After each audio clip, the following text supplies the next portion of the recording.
काय काय आहे ते दाखवायचं म्हणजे काय काय जे आहे नाही सगळं काढा. पटकन काढा. तुमच्याकडचं जे साहित्य आहे ते सगळं बाहेर काढून ठेवा मॅडम.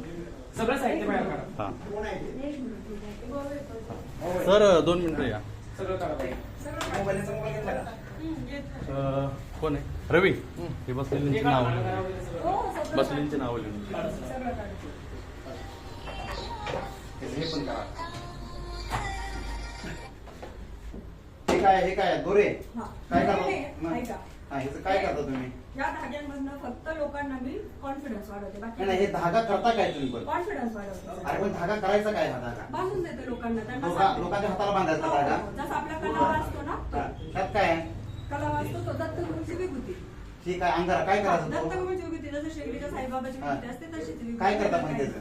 काय लोकांना काही काही होत नाही, काही होत नाही. लोकांचा फक्त कॉन्फिडन्स वाढवायचा. काय करायचं? लोकांनी खायचं आपल्याला तुमचं नाव काय? वृषाली ढोले. डोले. माझं स्किल डेव्हलपमेंट आणि ज्योतिषशास्त्राचं माझे सर्टिफिकेट दाखवले तुम्हाला. ठीक ओके. पुण्याच्या पाषाणसारख्या उच्चभ्रू भागामध्ये वृषाली ढोले शिरसाट आणि त्यांचे सहकारी जादूटोना अंधश्रद्धा याद्वारे फसवणूक करत असल्याचा प्रकार आज महाराष्ट्र अंधश्रद्धा निर्मूलन समिती आणि चतुश्रृंगी पोलिसांनी स्टिंग ऑपरेशन करून या बाईचा पर्दाफाश केलेला आहे. एका युवकाला स्पर्धा परीक्षेमध्ये अपयश येत आहे आणि म्हणून तो नैराश्य गेला होता.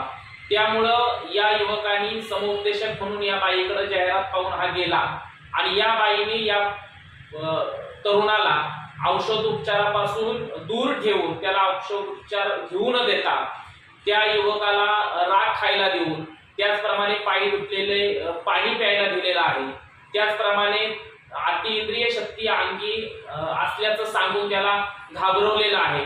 त्याचप्रमाणे त्याला धमकी देखील दिलेली आहे आणि त्याचं आयुष्य हे केवळ 30 वर्षाचं आहे एवढंच त्याला त्या बाईनं सांगितलेलं आहे.